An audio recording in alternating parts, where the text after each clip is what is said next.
Hey everybody, I'm Stroupe. I've been going to Crossroads for basically my whole life, and I've been part of Crossroads Youth all throughout middle school and high school. And really, I just graduated high school like last month, and as someone about to start college and really step into being an adult, I've been thinking a lot about stepping out of my comfort zone, whether I'm making new friends I've never met before, joining clubs, or whatever else I choose to do. I really had to ask myself, as a Christian, what are the most important things for me to remember?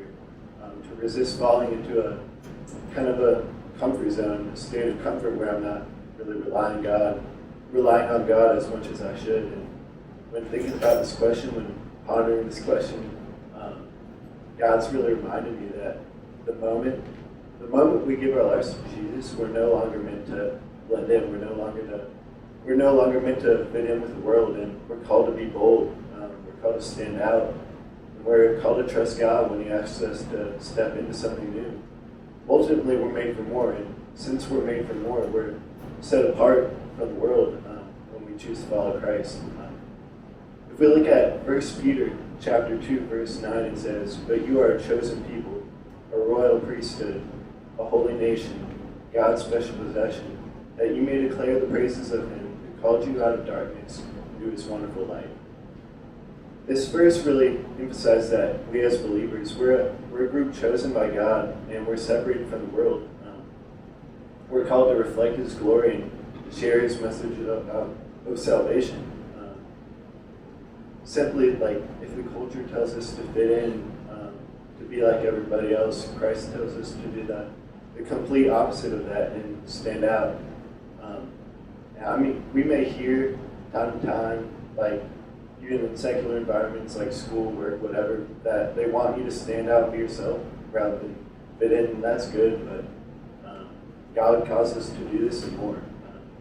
As Christians, we're not called to live for our glory, but rather for the glory of the kingdom of Christ. And we're called to point people to Jesus with bold actions, with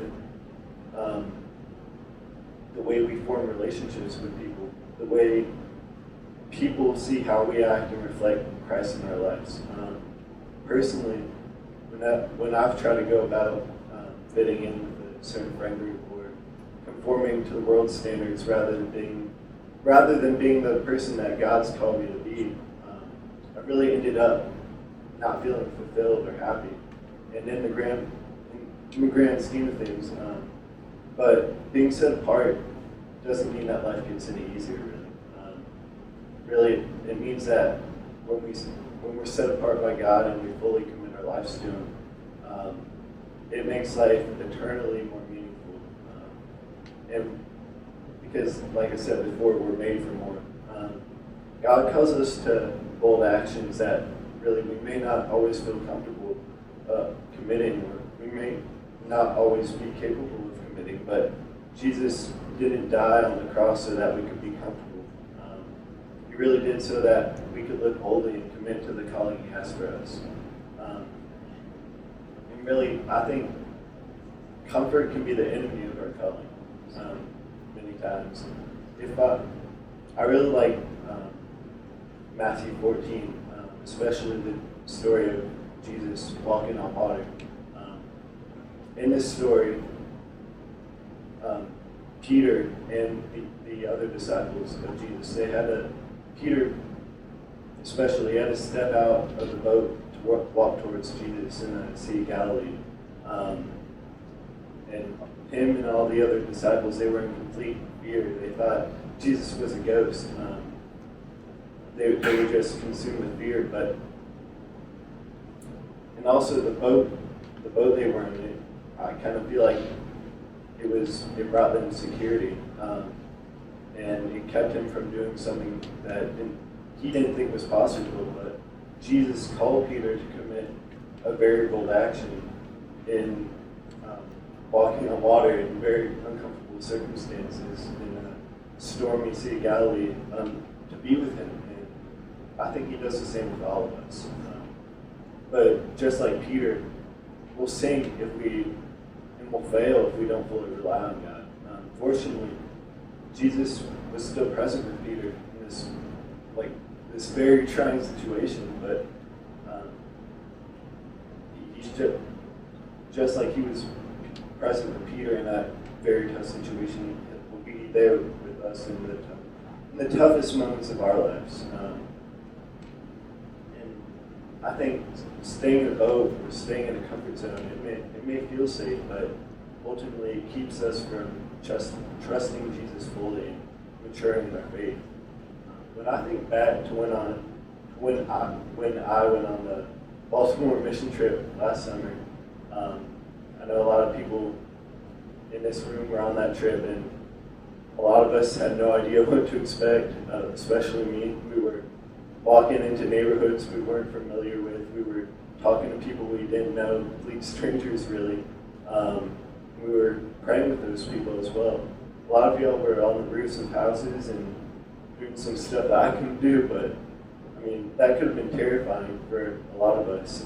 But despite this, I really think God showed me and every other person on that trip that when we stepped out of what was familiar, in Peter's case of stepping out of the boat, he'll meet us there. Really, after this trip, I felt more bold in my faith than I had in a long time.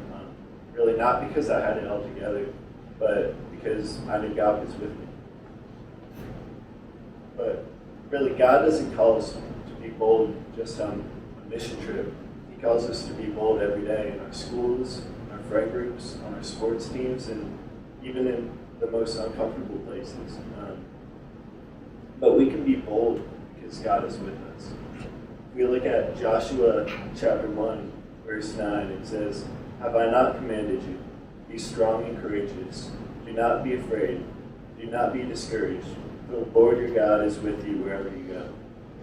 Really, we don't have to be bold on our own because oftentimes we fail. But God may send us to do things that we're honestly not capable of doing and are definitely way out of our comfort zone. But He does this so that we can rely on Him and do what is impossible without Him. Or do what's impossible before and be able to do it with Him. But He'll guide us through the most challenging of circumstances.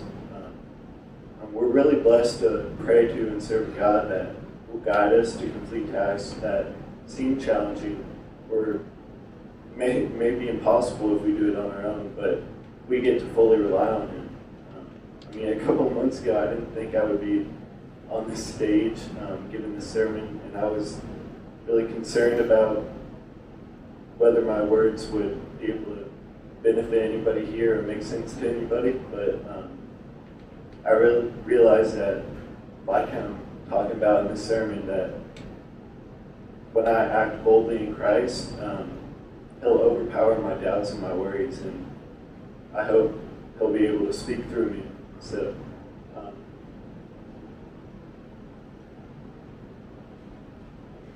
I want to finish with saying that really God didn't create us to play it safe. He made us for more than that. He made us to go. He made us to serve. He made us to speak and to trust Him. And that's really what I'm learning as Trevor said, going on this next mission trip to Merida, Mexico. And this one's different. It's an adult mission trip. I'm going to be pretty much the youngest person there. Going to a country I've never been to before, and with doing ministry that I'm not really come around to doing yet in evangelism. And yeah, it's difficult and it's not the most comfortable thing ever, but I know comfort isn't the goal. I know obedience is. And I want to be bold in Christ wherever He sends me. And I think it's really important to pray, to think about where God is calling us to be bold. Maybe it's not Mexico. Maybe it's not Baltimore. Maybe it's not Western North Carolina, but maybe it's your school lunch table. Or maybe it's your friend that's struggling. Or maybe it's just you standing up for what you know is right, what God and the Bible, the message, and standing up for what you learned is right. And I I think it's best that we don't wait until the next mission trip to really live out our mission. I think we were made for more. I really think that if we step out and we trust that God will meet us there, He will. And I think we're all called to do this. Thank you.